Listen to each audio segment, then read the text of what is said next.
another day at Bronie's World, and at Bronie's desk today I have my gorgeous, amazing friend, Dr. Lisa Singletary, who, look, she's a butterfly queen. Anyway, today she has come on to be my guest, and her topic that she's going to share with us today is something that is really important for us all. It's the cost of convenience, health risk of ultra processed foods. And I do not know too many people in this world who have, with the rush of life, pick up something that is processed and guilty as charged. I do my best to not, but my husband, he's very guilty as charged. Anyway, so with no further ado, I'm going to hand it over to Dr. Lisa to share her insight on this amazing topic, which I think everyone should understand and know. So it's over to you, Dr. Lisa. Bronwyn, thank you. Thank you so much for inviting me back into your world. I love Bronie's world. And, we love you too. Oh, thank you. And to be able to spend time with you and just chew the fat, as they say. But it really is one of the pleasures of my week. So thank you for having me back. You're welcome. And well, the reason, okay, can we agree that it is better to eat organic, farm to table than absolutely. processed? Talking to a dairy farmer's daughter here. Okay, so that's we can agree. And Victoria in the Tidbits has this cartoon, not cartoon, but an image that says if it's from a plant, how does she? Yeah, I'll probably have to look it up now that I can't remember the exact words, but if it's from a plant, eat it. If it's made in a plant, avoid it. I'd say leave it because it rhymes better. Exactly. Yes, well, see, you've got that flair for doing these, making your titles and making your social media presence just so valuable. So yes, that's what I would do. But today, I ran across an article that came out that really delineated the price. And we don't always see the price because it can be a slow process. Now, some people have problems immediately with processed foods, but most of us, it's a slow, like we don't notice what it's really doing to us. Now, I do like the research when, to look at research when it's relevant to us. And sometimes they just don't, well, most of the times, I think we talked about this last time, they don't address the nutritional status of the person. They don't address the essential nutrients and whether they're in that person's diet. They talk about fats, carbohydrates, proteins, which give us energy, but we can't get the energy out of those foods without all of the essential nutrients. So, absolutely. But the 5 steps of my 5 steps to complete nutrition, the first step is getting your diet right, and we do avoid the bad foods, and we just have to be more aware, because the bad foods we think of immediately, the first 4: wheat, barley, rye, oats, right? Oils. But for the other wheat, barley, rye, and oats is gluten. The human body is not designed to process gluten. Now, some people have more problems with it than others, all the way to celiac disease, but just because you don't feel that problem right away doesn't mean it's not something you should avoid. I hope I said that right. I Yeah, mean, it's yeah, you did, because okay. you're right. Because a lot of people think they have no issue with gluten, and they Mm, don't see that it's a build up over years, that their other issues are because of yeah. years of having gluten in their diet. And the challenge I give people is just go for 1 week without gluten and Yeah. see how much they feel. Because they don't know what they don't know. So they don't know how good they can feel without their bodies struggling to deal with this. And don't replace it with buckwheat, because Doc Wallach Exactly. says buckwheat's 10 times worse than gluten. Yeah, the phagopyrenes. I had to look those up, but absolutely. Um, so, but this article that I saw today, it was it was like a review article of review articles in a way. So it looked at a whole bunch of articles, well, over a dozen articles. And well, let me just pull it up for you because I was impressed by the extent of the research and by the findings in a couple of areas. So let's see here. I mean, just the title alone of this article. Can you see it? Yes. Ultra Obviously. processed foods linked to heart disease, cancer, and 30 other health conditions. And Wow. it was written on March 1st, 2024 in Medical News Today. So that's Uh, very recent. yes, absolutely. I try to stay up to date. Okay, so let's look at this article. So here's the study. They conducted an umbrella review of 45 meta-analyses from 14 articles. So what does that mean? There were 14 articles that published their data, 14 groups, and then a whole bunch of people looked at that data to find out, okay, what are those numbers telling us? And so they did a review of the 45 evaluations of the 14 articles. And altogether, there were 10 million participants involved. That's Wow. a That's a lot large of number. studies. You'll see just have maybe 10 or 20 people, subjects, and they'll maybe see a trend, and but you can't really draw a conclusion from that small of a data set. But when you start getting into the millions, then you can see some patterns. So how did they do the study? They did questionnaires. They had people keep a history of their diet, 24-hour dietary recalls, and that is how they measured their exposure to ultra-processed food. Now, again, people don't always remember correctly what they ate, Mm. especially when they know they're not supposed to eat it, or when they know someone's looking at what they're eating, or they don't always remember. They don't always want to say, oh, uh, that one piece of peppermint, that doesn't count, right? Or, That one but donut doesn't count. It had a hole in it. yeah, exactly.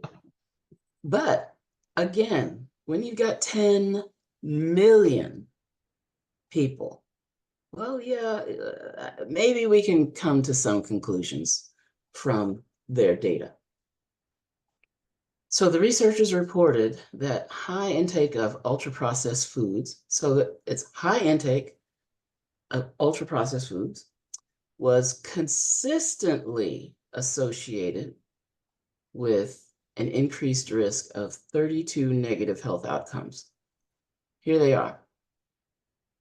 all causes of mortality. So have you heard the expression, you're digging your grave with your fork?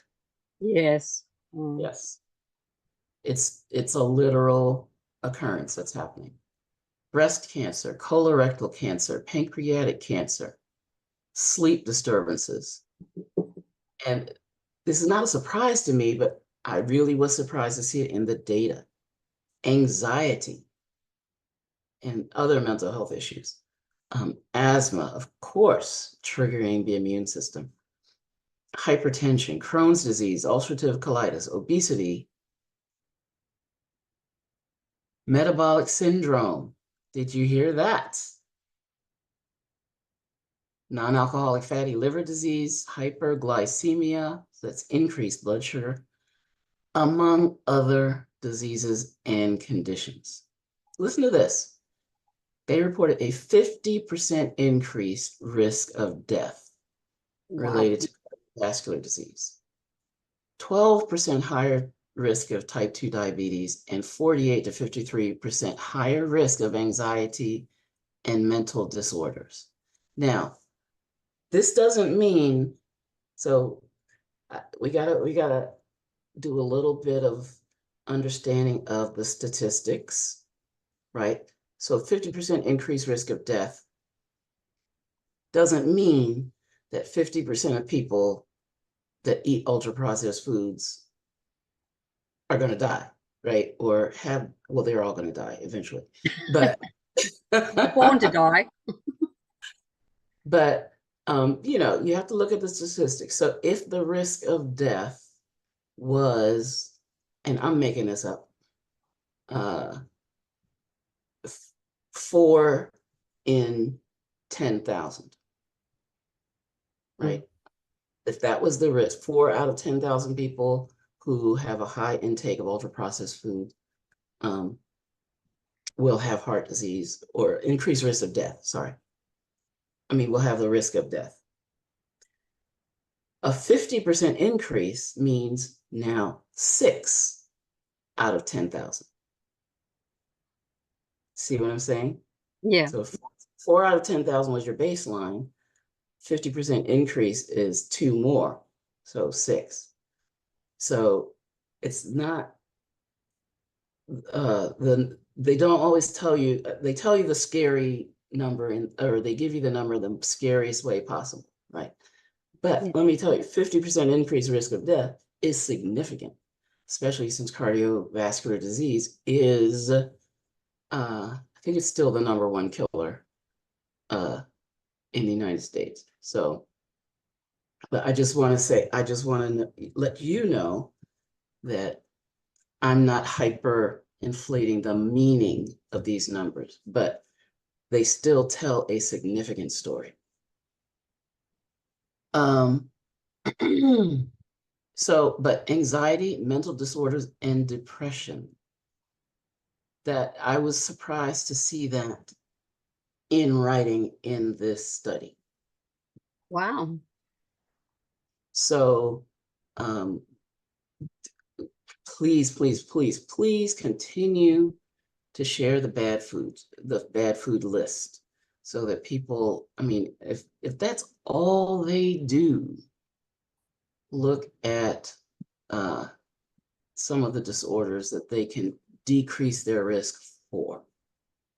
And, you know, they're all connected, right? With inflammation, with triggering the immune system, with leaky gut, you know, all these things are related, but being able to isolate these particular dietary habits and correlate with the risk of these diseases, I think it's a very important article for us to have in our armamentarium, in our Arsenal. arsenal. Thank you. You know, the word that was in my mind was quiver, because my father was an archer. And All right. so used to talk about having the arrows in your quiver. And I was like, quiver is not the word I want, you know? Okay, so there was another thing that I was interested in. What are ultra processed foods? Uh, Instant noodles. That is like the worst food in the world, right? When it comes to um, just all the parameters. I mean, all it does really is fill your belly a little bit. But the processing that they do, because they're fried, I mean, there are different types of noodles, but the ones that I see the most often are fried and then they're packaged and all the other stuff. They're extruded and whatnot. But and then people microwave them, right? Yes. So uh Double whammy. absolutely. So chicken nuggets, hot dogs, ready to eat meals, sugary cereal, packaged baked goods, snacks, and soft drinks. And what they said, and we know this, is that the foods here, an ultra processed food is a food that resembles nothing of its component parts or ingredients. It's been stripped of nutritional value, essentially, has many ingredients, including additives that are not used in home cooking. I actually considered uh, getting a food science degree when I was at the University of Maryland. That was um, one of the departments on campus, and I thought that would be really interesting. But you know what? This is what they were doing. They were figuring out how to package stuff and how to preserve it, and so they were doing other things because they had a lot of cows and stuff. But I'm glad I didn't go down that path. Mm. Uh, So another little statement, often ultra processed foods are high in salt, sugar, and fat. Now, salt is not the enemy, but they can go overboard, right? Yeah. Low in vitamins and fiber, and they don't discuss minerals at all. And well, I won't say at all, but not the essential minerals. And have minimal or no whole foods. Now, is whole foods the antidote? No, because you can have highly gluten containing products that say contains whole grains. So you Yeah. can't just, you got to listen to all the words and figure out what they really mean. Um, Unfortunately, ultra processed foods are inexpensive to purchase, but expensive in terms of health. And here we go, our brains become addicted to these foods because they're engineered at the University of Maryland and other places to be hyper palatable. They Yes. design them to taste good and to get us addicted to them. Uh, And like a drug, we need to wean off of these ultra processed foods. I don't know about the weaning off. You just need to stop them. But Yes. Easier said than done for people who have been having them for years and years and years, or have got their absolutely, kids hooked on them, and that's all their kids will eat. yep. Because they want to keep them quiet. Yeah. And they think, okay, Cheerios. That's a big thing I see moms. They when they're out in public with their young ones, they'll have a little Ziploc bag filled with honey oat Cheerios. I know, And right? kids All that red, are, all that coloring, food coloring in them to start with. yeah, yeah. Blows my And mind. but I mean, it's packaged and it's marketed so that they think they're doing something really healthy, Mm. but they're getting their kids addicted to these flavors. And get this, about 73% of the food supply in the United States is made up of ultra processed foods. Yeah. Wow. That's a lot. That's a lot. And, so we want to get closer to the,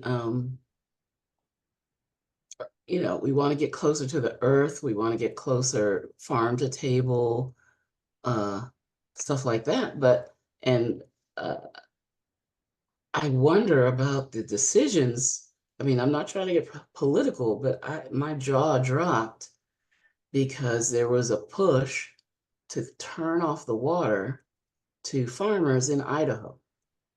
They'd already had Seriously. the, oh yeah, let me find this article We because need we need water for everything. I'm telling you, let's see, Idaho farmers. It'd be good if we can have that last link as well. You can just flick it up in the comments. That's a great study. It is. I will definitely do that. Okay, so I'm just gonna pick the Idaho Capital Sun. I don't know this paper, but it's from Idaho, so it's getting close to the source. There's a water curtailment order that will dry up 500,000 acres of Idaho farmland. That's just absolutely crazy. And that's this year. Last month, Yeah, May 27th, it says there. right. The article was published on June 4th. Yeah, so this is fresh, this is new, and this is in the face of so up to 70% of his family's 2,700-acre farm in East Idaho is drying up this year. And they say it's necessary, the curtailment, the Idaho Department of Water Resources says curtailment, or shutting off the water, is necessary because of a predicted water shortfall. Oh, So they have the water now, right? It's they just, do that here in Australia too. I must admit, they do similar things here. And what's even worse is our government has sold our water falls freely from the sky. They tax us on it. They yeah. tax farmers at the water that falls from the sky into their dams. And worst of all, they've sold our waterways to China and Oh, Canada. wow. So, Yep. seriously, our own rivers and especially the Murray downlink, sort of comes way down through Australia. So it's one of the essentials of life is water. We're mostly made up of water, about a bit over 70%, almost 80%. I'm astounded. Now, when I used to go to Ghana every year. I went for several years in a row. Thank you for the link, Dr. Lisa. Absolutely. And I saw the whole coastline was being bought up by Korean mega companies. And I was just amazed. Now, this was in the 90s. So, this mega shift of resources has been going on for a long time. But now I can understand them wanting fish, right? I can understand that, but I don't understand stopping farmers from watering their crops when the water's there, That's right. because maybe the water won't be, as plentiful, next year. So, But it's not about the farmer, though, really, is it? It's sort of about the city dwellers. They're holding water back so the city doesn't run out of water. Not the farmer running out of water. He's already run out of water. It's there you go. yeah, they're raping the farmer to look after the city. Put your Don't turn off, Kevin. That was a good discussion. I want to add you to the spotlight. No, that was great. That was a great point. And I, like I said, I didn't delve into this deeply, but it just what's the phrase? Gobsmacked. Yeah, gobsmacked. Yeah, I I tell you couldn't. what, God would not be impressed either. Kevin, Yeah, come join us in the discussion. Trying to remove or no. Cancel. I'm multitasking, sorry. Fair enough. He's multitasking. so listen to this though. What if you chose foods that you, like I said, the whole grains, right? They trick you into thinking it's healthier. But tomato sauce, yogurt. So these are things that in your mind, you kind of think they're healthy. But, if they're adding sugar or I don't even know what they do to yogurt these days. Like, you're getting these, what do they call them? Franken foods sometimes. Yeah. These I know when because I like Greek yogurt, and it used to be the safe one to buy with no extra additives.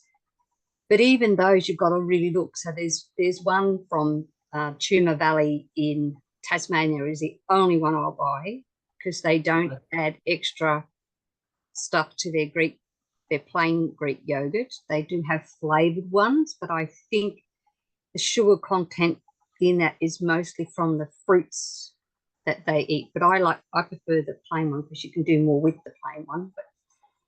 But yeah, I saw an article on that as well about yogurt. So he ain't saying yogurt's bad, and then it went on to say because of what's added. Right. So I've become even more diligent, and it's the only one I have found here in our supermarkets anyway that doesn't add any extra stuff. It's the real deal. You reminded me. I bought I love pressure cooker, right? Yeah. Well, I bought one that has a sous vide function, meaning it'll hold a particular temperature for a long time, and it has a yogurt setting. So I can make my own yogurt. I haven't done it yet. Yeah, mine has a yogurt setting too. So you've got to start with a good yogurt, and you have to get a good culture to start with. But the thing is, once you make the yogurt, what you don't add to it. Exactly. So this article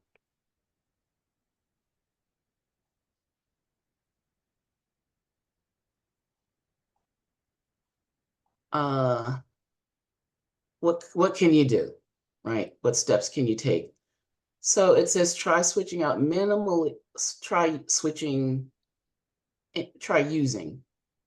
minimally processed foods rather than ultra processed foods. Eat out less, because you know where you eat, unless you go to a strictly vegan boutique restaurant, or they're going to be using oils and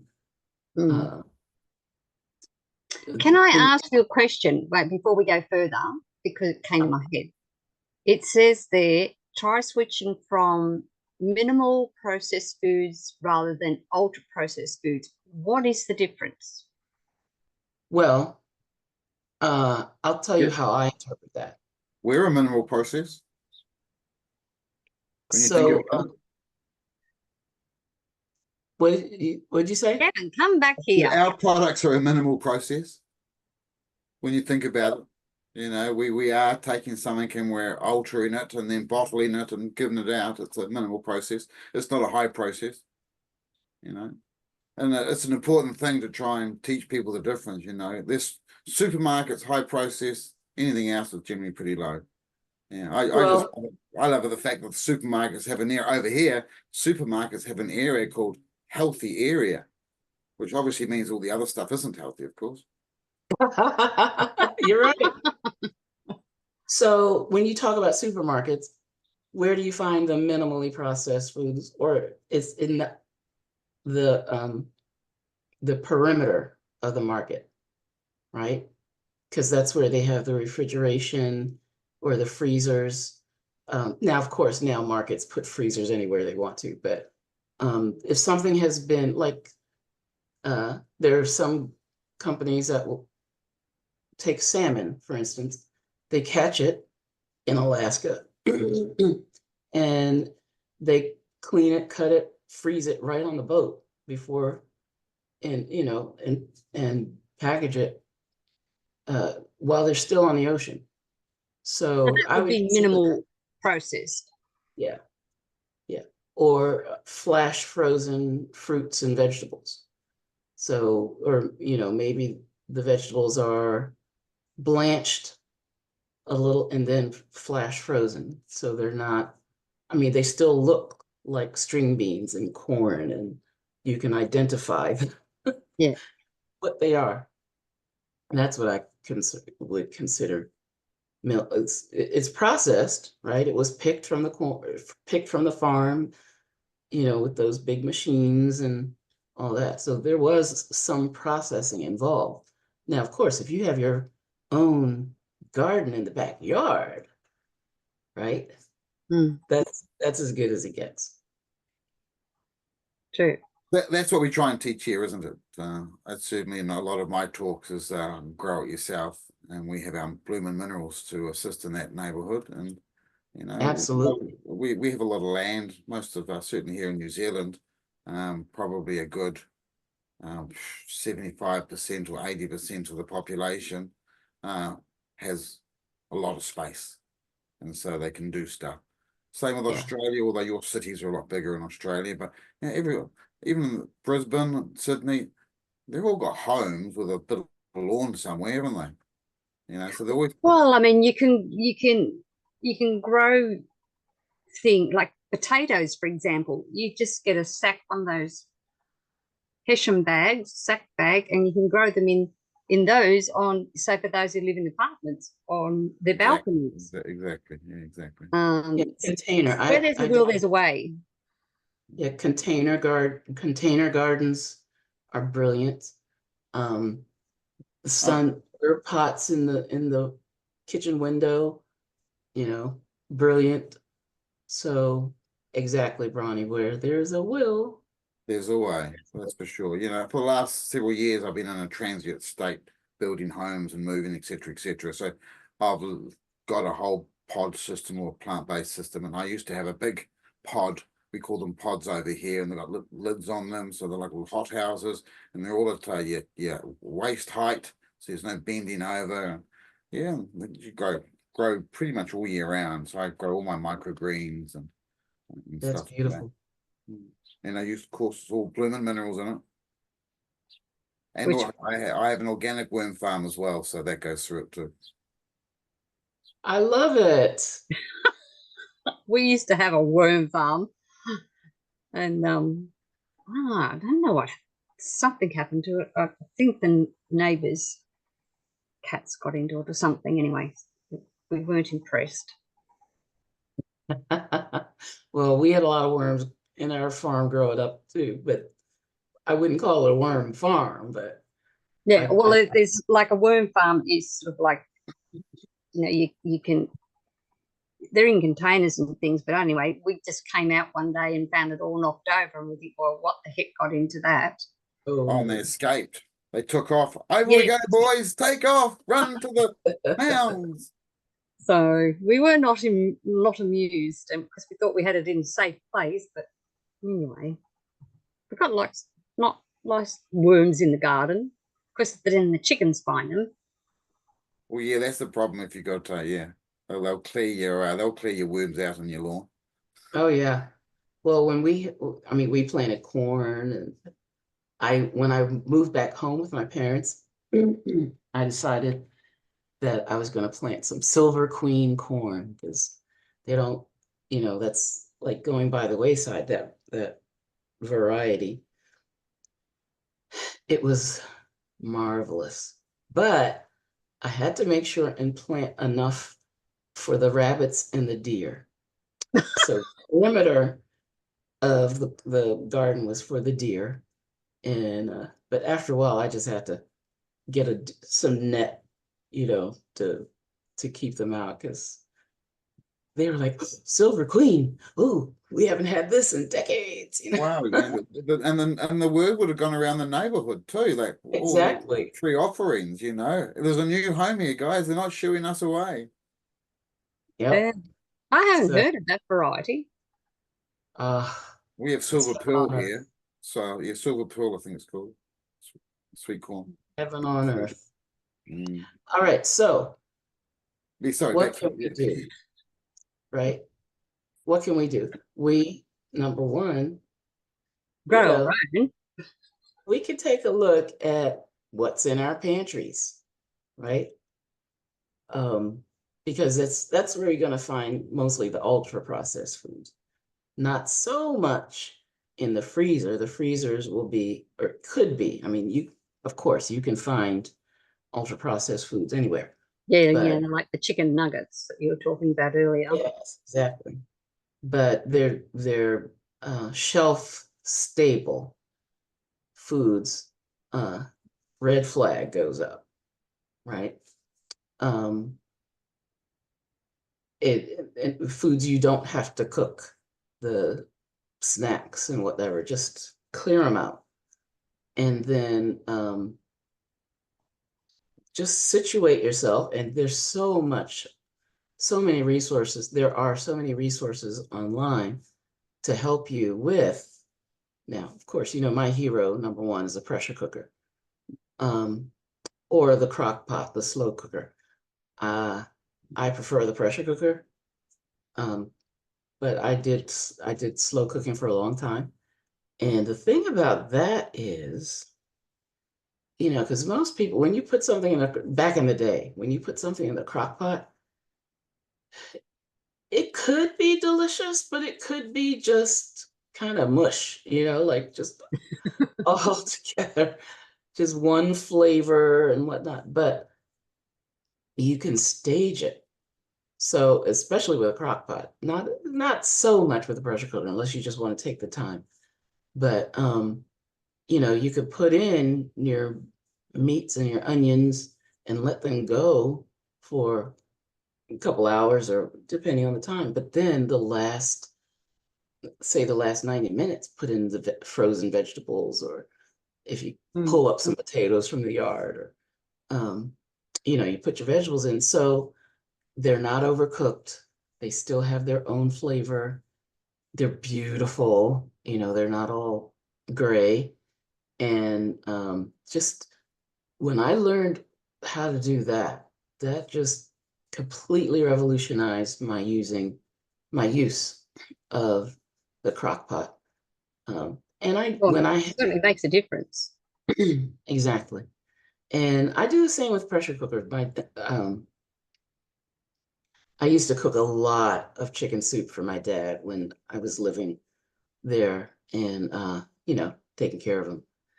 And I would start with a whole chicken, put it in a pressure cooker for maybe 20 minutes, just enough to barely cook the chicken. And then it takes a while for it to heat up, for the heat to dissipate so that you can open it because it's under pressure. And so I would and by then the chicken would be like perfect. So I would take the chicken out, cut the meat off the bones. You didn't have to cut it. It would just almost fall. Yeah. I put the bones back in for another, I don't know, another hour maybe. So it made a really serious bone broth. And then the last go round was putting in the vegetables, and the last thing I did was to put the chicken back in, so the chicken wasn't stringy or any. Oh, it's, you know, it takes a while to do that, but I was living at my parents', and I had pretty much had all day between taking care of them, so that was my I guess my new hobby, was really finessing using the pressure cooker. And the ultimate compliment from my dad was he would have a bowl of soup and he didn't put ketchup in it.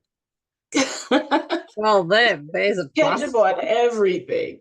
And so I would serve him the soup and I'd give him the bottle of ketchup. He's like, I'm like, what, Dad? You didn't put your ketchup in. So he doesn't need it. I was like, yes. There's a win. There's a win all on its own. So, but it's easy. That's easier to do with a crock pot because it's a long, slow cook, and it's not under pressure. You know, you can lift the lid and make adjustments, but not along the way. So, but yeah, shopping on the outer rim of the store, or going to a farmer's market, right? Just complete, or find a farm in your area and develop a relationship with the farmers, and then ultimately make your own little patch of paradise wherever you are, whether you're in an apartment or whether you have the space and the land Mm. and the water. We have a few community gardens here. Oh yeah. Oh, brilliant. Yeah, Brilliant. which is a good idea for those who don't have much of a yard, or even who struggle with how to grow something, because they all help each other learn how to grow food. Oh, I'd have some blooming minerals over there. Well, your tomatoes are so much taller than my tomatoes, you know. Oh yeah. I know I'm a little competitive. Yeah, great. See? That'd be awesome. Yeah, it is. But anyway, oh, that is a really good topic, because you know it's at the heart of what we do. You know, and what Doc Wallach teaches us is, you know, if you don't get the foods right, then the supplements just can't be absorbed. So you've got to get that right, and it's a good way to get the gut right too. Absolutely. Such a It's struggle. all related. Yeah, it's all right. But I had a lot of light bulb moments from this article, but documenting the mental health effects was really a game changer for me, because I mean, you kind of knew it, right? You knew it, and the gut brain connection, we talk about that, but to have it, you know, in these 14 million people, or and to Yeah, be able to absolutely, because draw that. it astounds me the number of people who don't connect their mindset, their depression, their anything that's going on in their brain with the foods they eat. You know, got a classic case at the moment, but and it's just sort of like, let's get your gut right, let's sort that food out one step at a time, and then you need to supplement as well, because without the 90, I've got the hiccups. And well, sometimes I get really feisty, and you know, I just know people are hurting themselves, and they want the quick fix.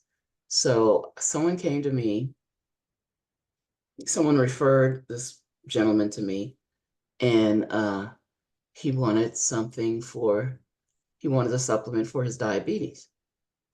And I started asking, well, how many times a day do you eat? What do you eat for breakfast? What do you eat for, you know, whatever. He ticked every box of wrong things to eat, right? And so I started talking to her about, oh, no, I'm not going to. I said, look, you want help with your diabetes, with your blood sugar? I said, you go 1 month without bread and then call me back and we can talk. He wouldn't do it.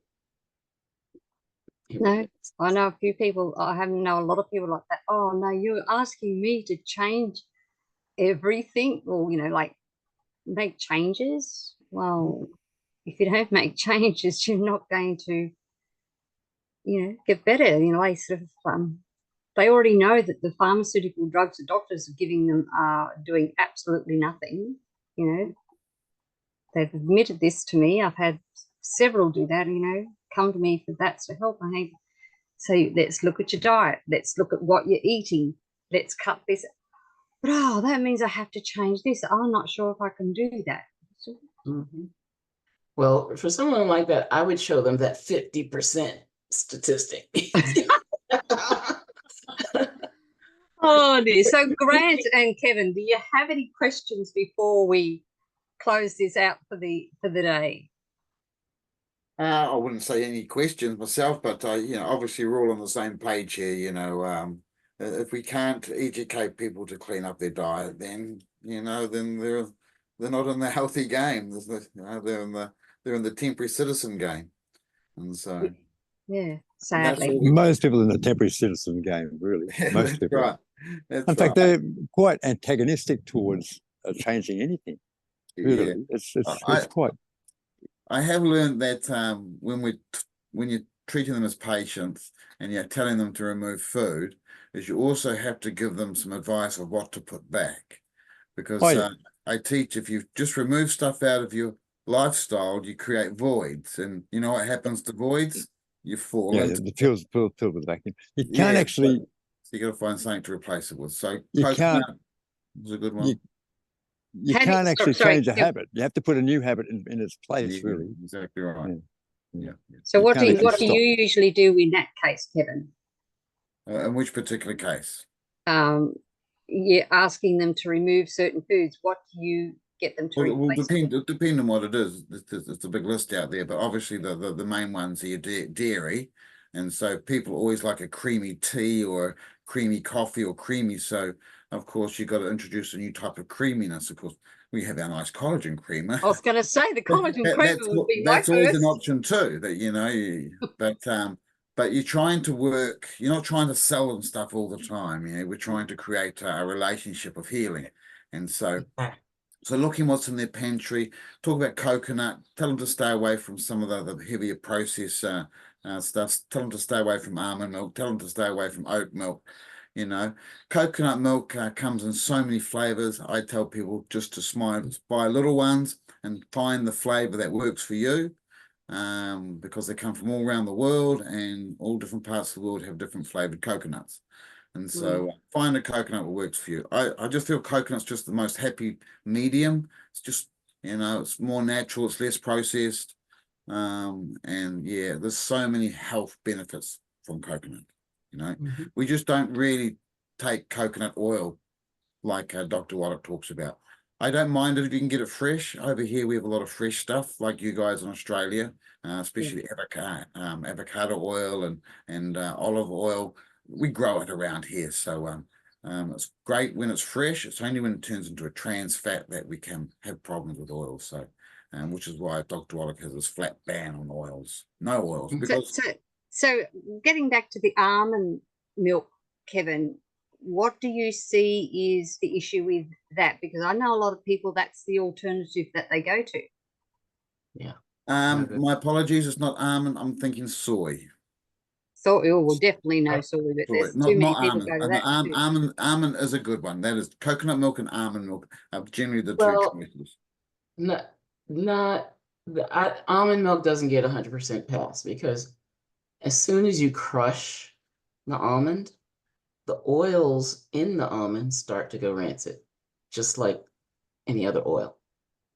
So what I tell people to do is use your blender, whiz your own almond milk, blend it up, soak it. Or make your own. Yeah. But off the shelf, it doesn't get a pass. I agree. That's a good call. Yeah. But I soy, don't like all those milks. Don't like them at all. Yeah, I don't have milk anymore. I've got coconut when I'm out having coffees, and I don't even drink coffee. I only drink herbal teas. So, and coconut's my go-to. And I try and if there's no coconut milk, well, then I'll go to a tea and I'll have some form of sort of healthy tea. Yeah, and the same does happen with coconut, but I did do a look up the research. I didn't do the study myself, but I looked at the research of how long the fats are, or how stable the fats are in those different nuts once they're coconut has more of a saturated tone to them as well. So they rather than the polyunsaturated or the monos, the other ones have, which is why it probably has a higher burning point compared to all the other ones as well. But yeah, I try and stay away. I don't cook with any oils. I just cook with lard these days. Yeah, and just keep all that to a minimum. And I eat fresh. Most of my 90% of my food is all fresh. I've got an organic butcher here, so I've got a good relationship with my organic butcher, and he just brings in different wild game from time to time. So I've got some venison coming next week, and so it's just and our shops here are all local grown, and we have a good sort of, I wouldn't say they're licensed organic, but everybody here has a bit of pride in their growing. So I heard an interesting thing about the other week. I was at an event, and this guy used to work for a winery, and he was supposedly on an organic winery down South Australia, and he said organic doesn't necessarily mean that there aren't things on it. It means that you've grown it in the ground, but if the farmers all around you are using pesticides and stuff, some of that gets on yours, and they expect you to do a certain amount so that their crops aren't affected.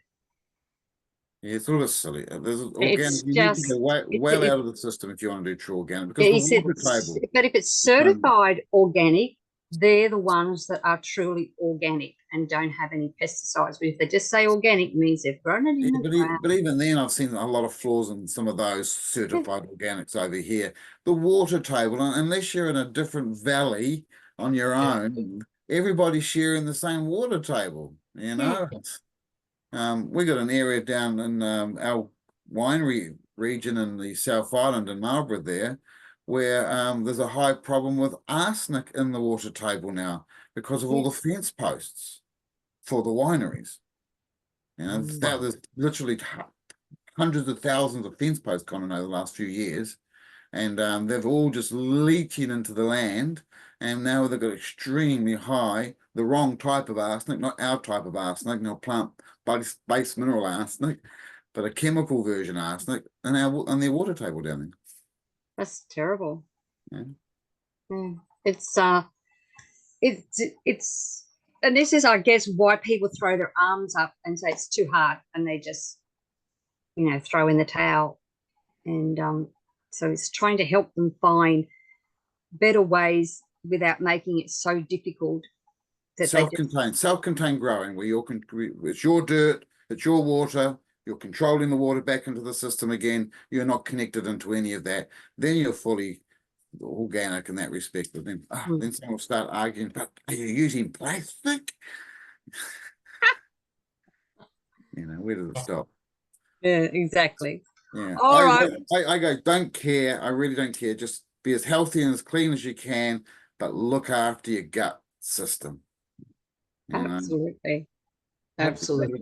Because it's your gut system. Remember, that starts with your head, making better decisions, what goes into your mouth, how it's all processed in your gut, how the bacteria break it all down, and how it all pops out the bottom. Okay, that's all that matters. Exactly. Work with that. And that's a lot of people have a problem with popping out the bottom too. Very much so. Sometimes just too fast, and sometimes just not at all.